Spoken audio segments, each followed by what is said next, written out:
Sadakta mtazamaji, ni fahari yangu kuungana nawe tena jioni hii leo ndani ya taarifa za Mwale wa Kirk.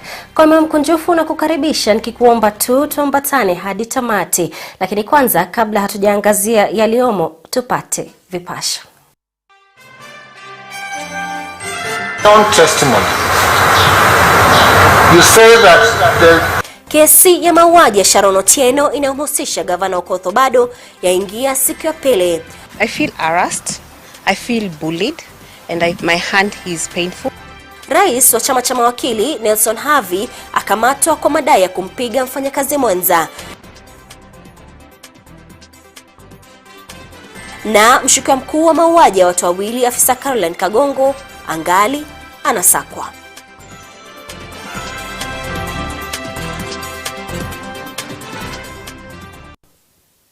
Mtazamaji, zungumza nasi kwenye kurasa yetu ya Facebook ukiwa ni Kirk TV Kenya. Hebu tueleze unatazama ukiwa wapi. Jina langu ni Faith Kaulu, Edith Koros kwenye upande wa lugha ishara. Karibu.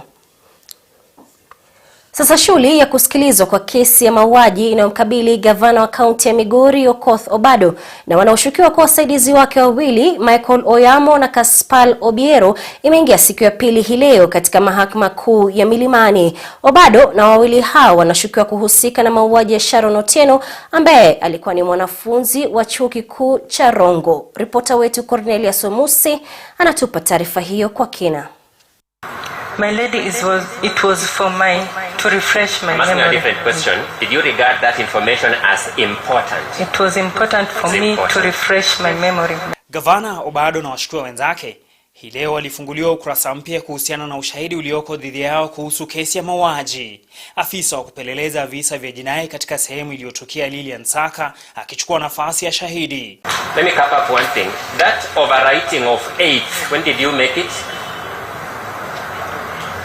Afisa mkuu kutoka katika idara ya jinai alitoa taarifa mahususi kuhusu matukio kuanzia katika hoteli ambayo Sharon anashukiwa kutekwa nyara hadi katika hospitali ambayo shughuli ya upasuaji wa mwili wake uliendeshwa. Not really, my lady. From your own testimony. Hata hivyo, mawakili wa Obado walimpa Bisaka wakati mgumu pale walipotaka kubaini sababu ya kutofautiana kwa tarehe iliyoandikwa katika cheti alichowasilisha mahakamani na tarehe ambayo Sharon alifanyiwa upasuaji baada ya kupatikana akiwa amefariki. You say that the murder occurred elsewhere. That is your statement, correct? The murder occurred at the crime scene where I mentioned in my photographs, my lady. Katika ushahidi wake, Bisaka ameambia mahakama kwamba kifuniko cha chupa ya pombe, paketi ya mipira ya kondomu ilikuwa baadhi ya vitu ambavyo vilipatikana mahali ambapo panashukiwa mauaji ya Sharon yalitendeka. My lady, it was today. Bisaka aidha ameambia mahakama kwamba wayo wa miguu na damu ilipatikana katika sehemu hiyo. Hapo awali gavana Obado alikuwa ameomba mahakama kuahirisha kusikilizwa kwa kesi yake kwa madai ya uwepo wa mkurupuko wa maambukizi mapya ya virusi vya corona nchini, ombi ambalo lilitupiliwa mbali na hakimu Cecilia Githwa. Katika kikao cha leo, familia ya Sharon vilevile ilihudhuria. Kesi hiyo itasikilizwa hadi tarehe 15 mwezi huu. Cornelius Omuse, Mwale wa Kirk. My lady, it was today. Kando na hayo, mtazamaji, waziri wa usalama wa ndani Daktari Fred Matiang'i hii leo amezuru eneo la Kerio Valley. Ziara ya waziri Matiang'i imejiri baada ya watu 5 kupoteza maisha yao na mifugo wengi kuibwa. Matiang'i aliandamana na viongozi wa eneo hilo akiwaomba viongozi hao na wananchi kuzidi kushirikiana ili kuangamiza utovu wa usalama, huku akionyesha kuridhika kwake na kujitolea kwa viongozi hao kushirikiana na serikali katika kuangamiza uhalifu na mauaji katika eneo hilo. Hata hivyo, Matiang'i hakusita kuwaonya viongozi wanaoshukiwa kushirikiana na wahalifu ya kwamba hawataepuka mkono mrefu wa sheria.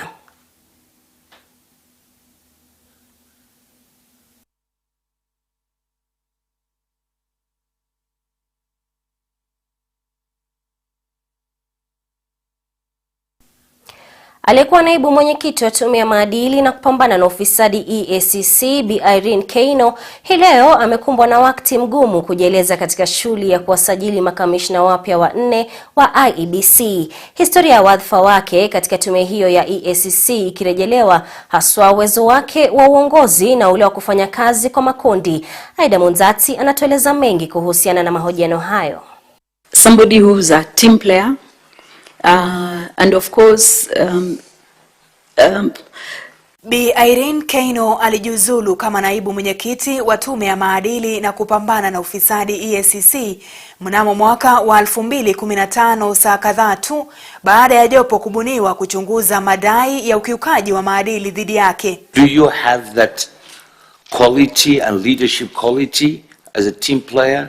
Akifika mbele ya jopo hili ili kudhibitisha kuwa amefuzu kuwa kamishna katika tume ya IEBC, jopo hili likarejelea historia ya kesi hiyo alipokuwa katika tume ya EACC. These commissioners have to leave for the commission to do its work properly.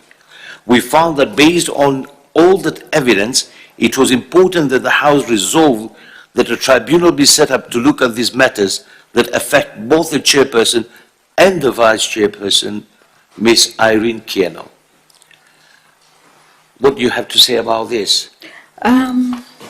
Akijikanganya kiasi katika majibu yake, alitakiwa kudhibitisha kuwa yeye ni kiongozi bora na atafanya kazi na makamishna wengine wa IEBC. Haswa ikizingatiwa alijiuzulu katika tume ya EACC wakati tume hiyo ilimhitaji kwa sana, na kusema ilikuwa vigumu kushirikiana na washikadau wengine. I don't know what you want me to say, but I think... No, well, I didn't want you to say anything. I'm just reminding you of what the Parliament talked about, your abilities to be a team player and to be a leader. Okay. Right? And from that time, of course, I may have not followed in the court of case. I just wanted to remind you of this. If you had those abilities, this would not be coming. Bi Irene Cherop Masit na Profesa Joseph Gitile Naituli vile waliojiwa leo hii, huku swala la thuluthi mbili ya jinsia likijitokeza, kila mmoja akitakiwa kuelezea namna masuala ya fedha, utamaduni na masuala ya elimu limechangia mjadala wa jinsia ya kike kuwakilishwa. And they save this country a lot of money. We need to stop distrusting our institutions. The cap is so huge. And you wonder most of the people who come even and take up to be in these positions of power, they don't go to the ground like most of us whom you go early enough because you don't have anything. They wait 3 months when it's announced, 3 months before election. Somebody arrives with billions and they just take over. Miongoni mwa masuala mengine, watatu hao walielezea namna wangejikakamua kuboresha na kutimiza sheria kwa jumla na hali ya tume hiyo ya uchunguzi na mipaka IEBC. Is the commission at liberty to assign any symbol? I think so. I think the commission is at liberty to assign symbol. If there's a responsibility for assigning symbols, then it can also assign a symbol. Just simple questions from common mwananchi. Kusema ukichukua ongo unafungwa miaka hivi. Mtu akikupatia huyu ataenda hivi. Ukipatikana, such simple form which should be enforced. Leo hii ilikuwa ni siku ya 5 ya kuwatafuta makamishna 4 wa IEBC, shughuli inayotarajiwa kuendelea kwa siku 17 zaidi zijazo. Jina langu ni Aida Munzati nikiripotia Mwale wa Kirk. Naam, rais wa chama cha mawakili Nelson Havi amekamatwa hii leo na maafisa wa upelelezi kwa madai ya kumpiga afisa mtendakazi wa chama hicho aliondolewa kwa muda Bi Mercy Wambua. Kulingana na makamu wa rais wa chama cha mawakili Caroline Kamende, Havi alinaswa akiwa ofisini mwake na kupelekwa katika afisi ya DCI. Wambua hapo jana alidai kwamba Havi alimvamia na kumjeruhi katika mkutano uliofanyika ofisini mwao katika barabara ya Gatanga jijini Nairobi. Hata hivyo, Havi amekana madai hayo akisema kwamba Wambua aliingia katika mkutano wao akiwa na nia ya kurekodi matukio ya mkutano huo.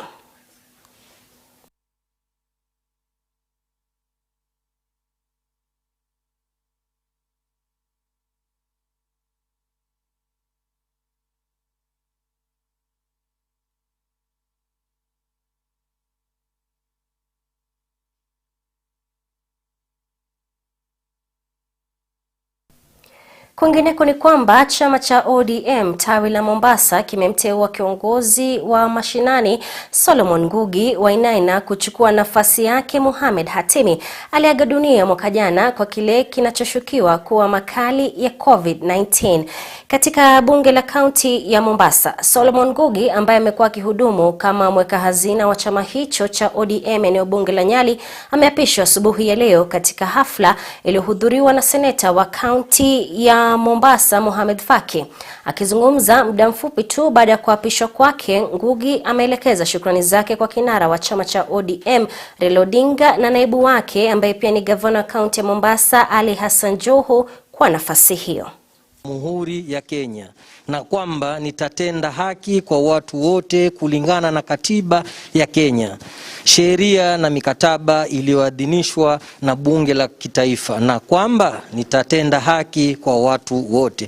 Ewe Mwenyezi, nataka kwanza nimregeshe shukrani kubwa kwa Mwenyezi Mungu kwa hii siku ya leo kutupa nguvu na wakati huu wa kufika kwenye hii kuapishwa kwangu. Pili, naregesha shukrani kubwa kwa chama cha ODM kikiongozwa na baba Raila Amolo Odinga, naibu wake Ali Hassan Joho kwa kunipa nafasi hii, kwa kuniteua na kuapishwa leo. Pili, naregesha shukrani kwa wabunge wenzangu wa kaunti hii, na ningeomba wanilinde, wanishike mkono. Kikumbuka Ngugi ni mtu ambaye ametumikia chama kwa siku nyingi na mtu ambaye amekuwa mtiifu sana. Yangu ni nimkaribishe hapa ili aweze kuhudumia watu wa Mombasa ambao wakati wote ambao alikuwa akikimbizana na wanasiasa na kuona vile mambo yanaendelea, kulikuwa hili ambayo ilikuwa katika moyo wake. Alikuwa anasema kama ningeteuliwa ningekuwa kama mtu fulani. Sasa nafasi hiyo Mungu amempatia. Na mtazamaji, tunakwenda tu kwenye mapumziko mafupi, leo usiende mbali maana tukirejea tutakuwa tunarejea na taarifa ya Caroline Kagongo, afisa ambaye kwa sasa anatafutwa. Kwa hivyo salia papa hapa.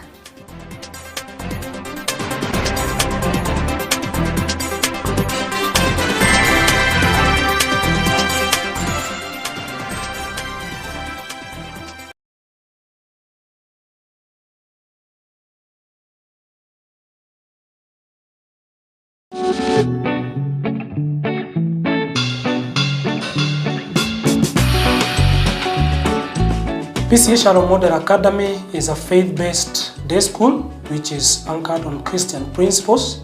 Currently, our classes are running from playgroup PP1 up to class 6. From July this year, we shall have class 7, and next year, May, we shall have our first candidate class. We nurture a holistic child that is physically, socially, emotionally, and spiritually. Our school has the best facilities to be able to implement the competency-based curriculum and the 844 system of education. We offer education that provides opportunities for the learner to develop to the full potential. We promote acquisition of values geared toward developing a self-discipline and ethical citizens. We provide inclusive and equitable access to quality and differentiated education, including learners with special and educational needs and disabilities.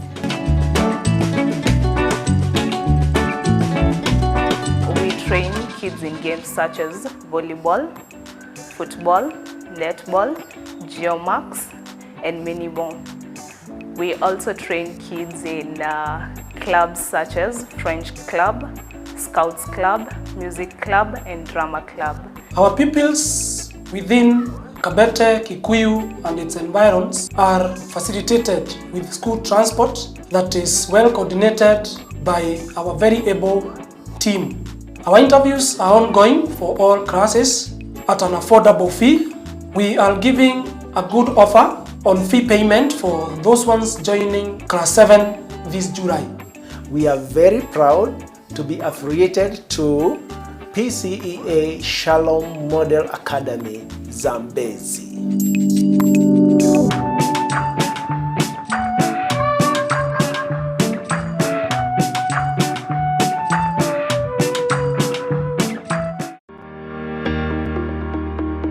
PCEA Sarah High School is a Christian boys boarding school located in Mashuru, 20 kilometers from Emali along Emali-Oloitoktok Tarmac Road.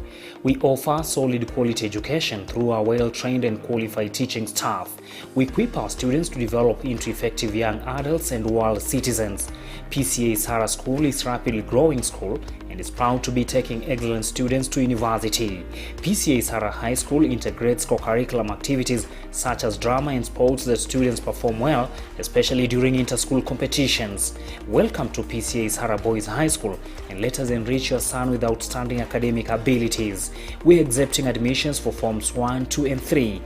Get in touch with us today on 0721 461857 or 0714848630. PCA Sara School, excelling in knowledge and character. We welcome your feedback on our programming. For questions or comments, kindly get in touch with us on email info@kirktv.org, SMS us, or call us on 0794 588 054.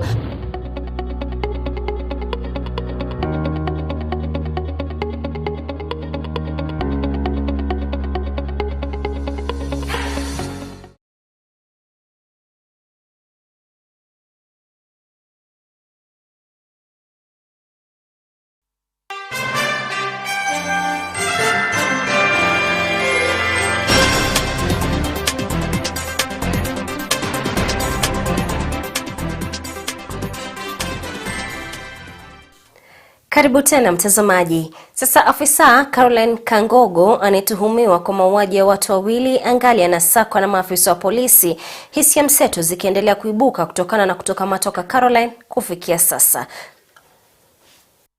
Ni wiki ya pili sasa tangu kutoweka kwa afisa Caroline Kangogo, mshukiwa mkuu wa mauaji ya Constable John Ogweno na Peter Ndigwa. Jambo ambalo limeibua hisia mseto miongoni mwa Kenya, wengi wakihisia kwamba umahiri wa maafisa wa polisi una ulemavu kutokana na kutokamatwa kwa Caroline kufikia sasa. Kisa cha Caroline kinaongezwa katika takwimu zinazoweka bayana jinsi ni vigumu kwa nasa wahalifu wa jinsia ya kike. Jina maarufu la Samantha White alifahamika kama The White Widow, likiwa juu ya orodha ya wahalifu wa kike waliokwepa mkono wa haki si humu nchini tu, bali hata nje.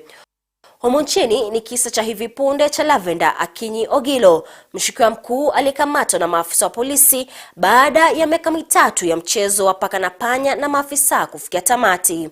Kulingana na Philemon Samoe, mtaalamu wa masuala ya usalama, washukiwa au wahalifu wa kike hukosa kukamatwa kwa upesi kutokana na huruma inayoelekezewa jinsia ya kike, swala ambalo huenda limepelekea kutokamatwa kwa Caroline Kangogo kufikia sasa. Huenda wanasympathize na Caroline kwa maana ya jinsia yake kuwa ni wa jinsia ya kike. Hivyo basi kuna naturally ile tunasema sympathy for women. Bila shaka ikitiwa maanani Caroline amekuwa afisa wa polisi kwa miaka 13, swala linalotoa uwezekano wa maafisa wengine wa polisi kushirikiana naye katika kukwepa mkono sheria, au hata uwezekano wa Caroline kuhitilafia utaratibu wa mawasiliano ya idara ya upelelezi wa jinai. Unakuta kwamba kuna zile tunaita kwa kimombo the basic principles of investigation, ambaye zile institutions ambazo zinahusika na masuala ya ujasusi kwamba wanaweza kuwa wamekuwa empowered. Huenda hata Caroline Kangogo huenda ameweza kucrack ile communication network ya polisi. Hivyo basi anaweza kumonitor pia ile tunaita police communication ama Directorate of Criminal Investigation Agencies communication system. Kulingana na Bwana Philemon, tukio la Caroline kusalia huru hadi sasa limedumisha na kutia dukuduku uwezo wa idara ya polisi ya kufanya upelelezi kwa upesi na kuwanasa washukiwa wa uhalifu, hali ambayo huenda ikawa kivutio kwa makundi ya uhalifu na ugaidi yanayoweza kuungana naye na kutumia ujuzi aliyopata Caroline wakati alipohudumu kama afisa wa polisi humu nchini. This could be a good person trained ambaye anaweza cross over the borders ili aweze kusaidia upande ule mwingine kwa mambo ya kigaidi na kadhalika. Hivyo basi hiyo ndio shauku kubwa ambaye inaweza kuwa vigumu sana kumpata huyu Caroline. Kwa kuzingatia maoni ya mtaalam Philemon na taarifa ya kuzimwa kwa simu ya Caroline kufikia sasa, huenda basi ikawa muda mrefu kabla ya kukamatwa kwake. Inaweza chukua muda. Jambo lingine pengine ambalo linaweza kufanya iwe vigumu kumkamata ni kwamba wale maafisa wetu wa polisi kwa sasa hawezi kutrack ile signal yake. Kwa manake tunaelezwa kwamba huenda anatumia simu za watu wengine. Unaona inakuwa ni changamoto kumtrack exactly mahali yeye aliko, manake aliweza kudump ile simu yake na signal inakuwa ngumu. Kesi ya Caroline Kagongo na matukio mengine kwenye idara ya polisi yameibua maswali chungu nzima, serikali sasa ikishauriwa kutilia maanani afya ya kiakili ya maafisa wa polisi ikizingatiwa kazi yao na changamoto wanazopitia.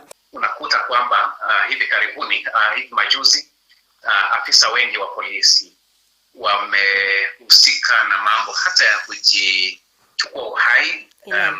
Manake hakuna mtu ameweza kusaidia hawa kuweza cope na hizi mental stresses na depressions ambazo inaambatana na ile kazi ambayo wale polisi hufanya katika laini yao ya kazi. Zisipoweza kushughulikiwa kwa haraka na wale mental practitioners, basi inakuwa vigumu. Kufikia sasa idara ya polisi na idara ya upelelezi wa jinai zimesalia kimya, pengine kuendeleza uchunguzi kisiri au pasipo kutolewa kwa habari za siri za uchunguzi wa Caroline Kagongo. Aidha, makundi ya usalama ya mawakala inaendeleza uchunguzi mkali kuona kwamba Kagongo ametiwa mbaroni. Na mtazamaji, tuachane na hayo sasa. Kiwanda cha kusindika samaki cha Kakamega kimefunguliwa rasmi hii leo kama mojawapo ya njia ya kukuza uchumi wa magharibi ya Kenya. Waziri wa Ugatuzi Eugene Wamalwa, gavana wa kaunti ya Kakamega Wycliffe Ambetsa Oparanya, balozi wa Sweden Caroline Vichini ni baadhi ya viongozi waliohudhuria hafla hiyo. Kiwanda cha kusindika samaki cha Kakamega kimeagizwa rasmi hii leo kutafuta soko ya samaki waliofugwa na wakulima wadogo walio katika eneo la Ziwa Victoria hapa nchini na pia katika nchi za Europa. We all know that fish does not take long to get spoiled, and that at the local level we may not be having the cooling facilities. So you need a facility in the region where the excess fish that is not being eaten in our households can actually be sold to. Hafla hiyo iliyohudhuriwa na baadhi ya viongozi hapa nchini, gavana wa kaunti hiyo ya Kakamega Wycliffe Oparanya akiwa mmoja wao, alieleza kwamba kiwanda hicho kilipata mwekezaji binafsi ambaye ni kampuni ya Das Group iliyowekeza shilingi milioni 40 iliyowezesha kiwanda hicho kupata mashine mpya. Das Group. I'm happy that Das Group has been able to invest about 40 million to have the machinery. Mkulima mmoja alieleza kuwa kupata soko ya samaki wao imekuwa shida kubwa. Amedai kuwa sasa kiwanda hicho kimekuwa suluhu kwa shida hilo. And our most worry was that where are we going to sell our fish? So the first batch came from the national exam where we sold our fish, and then the second placing has come to the processing plant that has really come on time. Constructed a warehouse just next to this facility. That warehouse is going to host or to house the necessary machinery that will be able to produce fish feeds. Balozi wa Uswidi akizungumza katika hafla hiyo, alieleza kuwa kiwanda hicho kimefikia kiwango kinachohitajika kuuza samaki katika bara ya Europa, huku akiongeza kwamba maisha ya wakulima na wakazi wa eneo hilo kwa jumla yataboreshwa na kiwanda hicho. This factory is up to standard for export to this enormous market. So this means that if you are successful in expanding the fish farming here and expanding and make this factory really sustain, you have a possibility to export fish instead of importing it. Waziri wa Ugatuzi Eugene Wamalwa kwa upande wake alisisitizia kutoleta siasa katika shughuli za biashara na kazi, kwani zinawazuia wawekezaji kuwekeza katika upande wa magharibi wa nchi na hivyo kuzuia uchumi wake kukua. But we want to say that even as we bring about legislative administrative and institutional reforms in the sugar sector, we must also manage our politics. When we start, they say kelele ya chura haizuii ng'ombe kunywa maji, lakini kelele ya siasa inaweza zuia wawekezaji kuja Western to invest in our factories. Jerry Mwangi, Mwale wa Kirk. Mtazamaji, tuvuke ng'ambo hadi nchini Afrika Kusini ambapo rais wa nchi hiyo Cyril Ramaphosa hatimaye amevunja kimya chake kufuatia maandamano na uporaji mali unaoendelea nchini humo. Rais huyo amesema kwamba wahusika wote watachukuliwa hatua kali za kisheria kwani wanaurudisha uchumi wa taifa hilo nyuma na kwamba wanachokifanya hakifai kamwe. Aida Monzatsi na taarifa hiyo. Vurugu, fujo, uharibifu na uporaji mali ndio hali inayoshuhudiwa katika taifa la Afrika Kusini, hali ambayo imeweka wengi wasiwasi wasijue la kufanya. Ikiwa hali ya kusikitisha na kushangaza, Rais Cyril Ramaphosa ameonyesha kusikitishwa na matukio haya na vile kuwapa wanaohusika onyo kali. It is therefore a matter of vital importance that we restore calm and stability to all parts of the country without any delay. We will be prioritizing the prosecution of suspects alleged to be involved in this violence. Kulingana na Rais Ramaphosa, huenda vurugu hii inachochewa na wanasiasa wenye azma za kibinafsi, huku ikihusishwa na kufungwa kwa rais wa zamani wa Afrika Kusini Jacob Zuma. This violence may indeed have its roots in the pronouncements and activities of individuals with a political purpose and in expressions of frustration and anger. Workers are scared that they may not be able to return to work. People have died. Kufuatia uharibifu huu na uporaji mali, inaaminika kuwa huenda nchi ya Afrika Kusini ikashuhudia changamoto kuu za uchumi, hasa ikizingatiwa uharibifu wa dawa, vyakula na mali nyingine ya thamana. Wakati huo, shughuli nzima ya kupambana na ugonjwa wa COVID-19 ikiathirika. We will soon be facing a huge risk of food insecurity and medication insecurity in a few weeks. Our vaccination program has been severely disrupted just as it is gaining momentum. Viongozi na washikadau mbalimbali sasa wameombwa kuwajibika na kuhakikisha usalama unarejeshwa mara moja kwa kuhusisha makundi husika katika mahojiano ya amani. Whether we are leaders of political parties, taxi associations, business organizations or unions, we need to do everything in our means to calm the situation that confronts our country right now. Vurugu na maandamano haya yanakisiwa kuchochewa na kufungwa kwa rais wa zamani Jacob Zuma kwa miezi 15 gerezani, wahusika wakiaminika kuwa wafuasi wake. Jina langu ni Aida Monzatsi nikiripotia Mwale wa Kirk. Na mtazamaji, kila siku inasema kwamba chuki na hasira hupotoa amani, haki na utu kwa binadamu. Shukrani sana Aida Monzatsi kwa taarifa hiyo kutoka huko Afrika Kusini. Mtazamaji, dakika 28 imekatika baada ya saa 1. Kufikia hapo hatuna la ziada ila kufunganya virago vyetu, manake muda ndio hivyo umekwisha yoyoma. Shukrani za dhati kwa kuambatana nasi hadi sasa hivi. Jina langu ni Faith Kaulu, Edith Koros kwenye upande wa ishara. Usiku mwanana.